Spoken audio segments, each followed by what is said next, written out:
বহিৰাজ্যৰ কৰ্মস্থলীলৈ গৈ পোৱাৰ আগতেই ট্ৰেইনৰ পৰা সন্ধানহীন হৈছে বিজনীৰ লাওগাঁও কাৰিবাৰী নিবাসী শ্ৰমিক বিষ্টুৰাম সূত্ৰধৰ।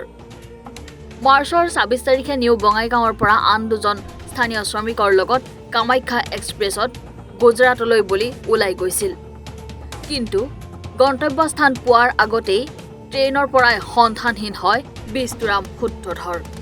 লগত যোৱা শ্ৰমিক দুজনে গুজৰাটৰ গধৰা ষ্টেচনৰ পৰাই সন্ধানহীন বুলি ঘৰলৈ খবৰ দিয়ে। পৰৱৰ্তী আহমেদাবাদ স্থানীয় আৰক্ষীয়ে ২৯ মাৰ্চত এটা ৰাষ্ট্ৰীয় ঘাইপথৰ কাষত অচেতন অৱস্থাত পৰি থকা প্ৰত্যক্ষ কৰি আহমেদাবাদ চিভিল হাস্পতালত ভৰ্তি কৰায়। লগতে লগত থকা ভোটাৰ আইডিৰ জৰিয়তে বিজনীৰ নিৰ্বাচনী বিষয়াৰ সহযোগত স্থানীয় BLOক খবৰ দিয়ে। কিন্তু দুৰ্ভাগ্যৰ বিষয়, লগত যোৱা শ্ৰমিক দুজন সহ কৰ্মস্থলীৰ ঠিকাদাৰে হাস্পতাল গৈ পোৱাৰ আগতেই হাস্পতালৰ পৰা পুনৰ সন্ধানহীন হয় শ্ৰমিকজন। এই ক্ষেত্ৰত কৰ্মস্থলীৰ ঠিকাদাৰ চন্দ্ৰ দাসে শ্বাহিদবাগ পুলিচ চকীত এখন এজাহাৰ দাখিল কৰিছে যদিও সন্ধান উলিয়াব পৰা নাই শ্ৰমিকজনৰ। ঘৰত পত্নী আৰু দুটি পুত্ৰ সন্তানক এৰি থৈ বহিৰাজ্যত কাম কৰিবলৈ গৈ সন্ধানহীন হোৱাত বিপাঙত পৰিছে এতিয়া পৰিয়ালটো। কোনো লোকে শ্ৰমিক বিষ্টুৰাম সূত্ৰধৰৰ সম্ভেদ পালে পৰিয়ালক 9957946404 আৰু 7002814285 নম্বৰত যোগাযোগ কৰিবলৈ আহ্বান জনাইছে।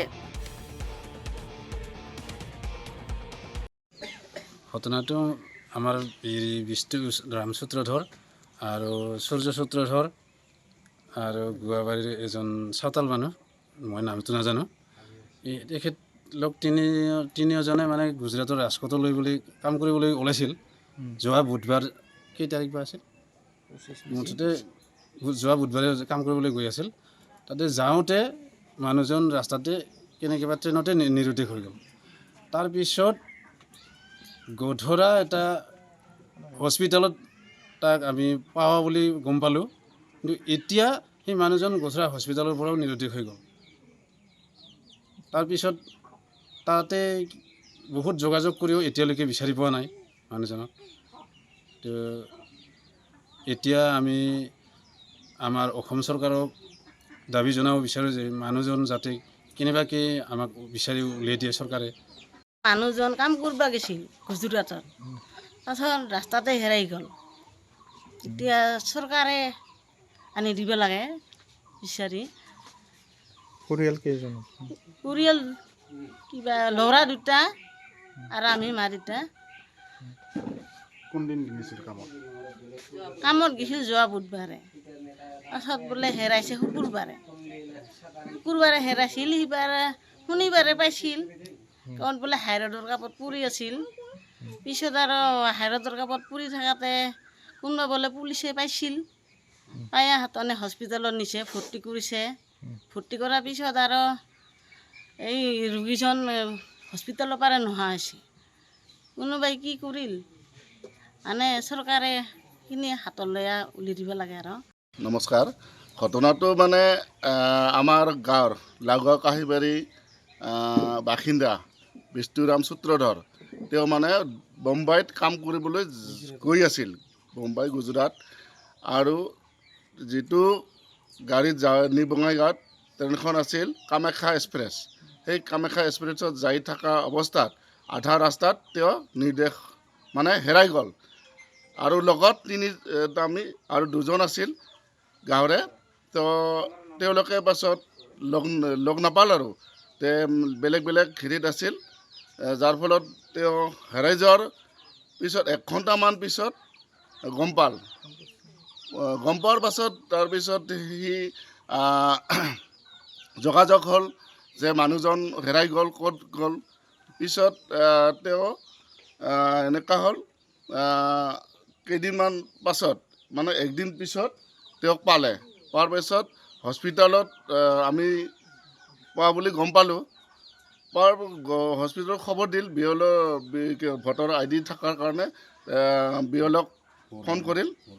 বৰলাগাঁও VCDCৰ কিবা। তাৰপিছত তেওঁ আমি ইফালৰ পৰা গম পোৱাৰ পিছত সেইফালৰ আমাৰ মানুহ যিহেতু আছে আমাৰ গাঁৱৰে তো তেওঁলোকক জনোৱা হ'ল, নাম্বাৰ দিয়া হ'ল। তাৰপিছত তেওঁ পুলিচে লগত যোগাযোগ কৰি তেনেকৈ হস্পিটেলত যাই আছিল খবৰ লোৱাৰ কাৰণে। পিছত সেই খবৰ যোৱাৰ আগত 1 ঘণ্টা 2 ঘণ্টা আগত মানুহজন ওলাই যোৱা বুলি কৈছে হস্পিটেলৰ পৰা হা। পিছত সেনেকৈ নাপাল, বিচাৰি খোচাৰি কোনো এতিয়াও বৰ্তমানো খবৰ পোৱা নাই। থানাত এজাহাৰ দিছিলে, থানাত এজাহাৰ দিয়াৰ পাছত তেওঁলোকে বিচৰা বুলি কৈ আছে, কিন্তু এতিয়াও আমি সেই খবৰবিলাক আমি এতিয়াও জানিব পৰা নাই কি হৈ আছে, ক'ত হেৰাইছে। তো যি কি নহওক, এই যে আমাৰ বিষ্ণুৰাম সূত্ৰধৰ যি হেৰাইছে, তেওঁক আমাৰ অসম চৰকাৰে যাতে আমাৰ এই মানুহজন যি হেৰাইছে, গুজৰাটৰ এই চৰকাৰৰ যিজন প্ৰধান, তেওঁলোকক যোগাযোগ কৰি আমাক এই মানুহজনক যাতে উলিয়াই দিয়ে।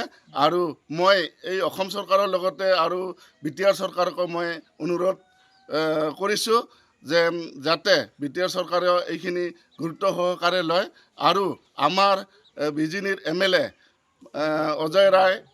অজয় কুমাৰ ৰায়ে দেৱক আমি অনুৰোধ একদম এইটো বিশেষ একদম হেৰি কৰি যাতে গুৰুত্ব সহকাৰে লয় আমাৰ এই মানুহজন, যিহেতু তাৰ সমষ্টিৰ মানুহ।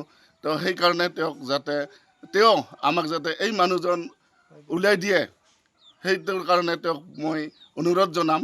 আৰু লগতে গোটেই কোনোবাই যদি আমাৰ এই মানুহজনক বিচাৰি পায়, তেনেহ'লে আমি এই চেনেলৰ জৰিয়তে আমি ফোন নম্বৰ দিম। সেই ফোন নম্বৰ পালে যাতে আমাৰ যিকোনো প্ৰকাৰে আমাক জনায়। এইখিনিয়ে মই কৈ মোৰ বক্তব্য সামৰি মাৰিছোঁ। ভুল হ'লে ক্ষমা কৰিব। যাতে আমাৰ এই গাঁৱৰ গোটেই মানুহখিনি আতংক হৈ আছে যে মানুহজন হেৰুৱাৰ কাৰণে, সেইকাৰণে আমি বহুত এতিয়া আমি দুখত আছোঁ। আৰু যিজন মানুহ আজি বাহিৰত কাম কৰিবলৈ গৈছে, তেওঁৰ দুৰৱস্থা বহুত, আৰ্থিক অৱস্থা একেবাৰে বেয়া। ঘৰৰ অৱস্থা কেনেকৈ চলিব নপৰাৰ কাৰণে বয়স মোটামুটি 50ৰ ওপৰত হৈছে। কিন্তু এইখিনি অৱস্থাত যাব নালাগিছিল, কিন্তু উপায় নাই, পেটৰ হেৰিত যাব লগা হৈছে, পৰিয়ালৰ হেৰিত।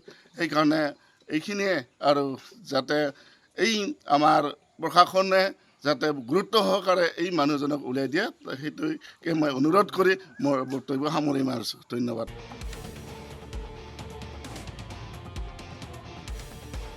বিজনীৰ পৰা আশিষ দাসৰ ৰিপৰ্ট, এনি ভাৰত 24।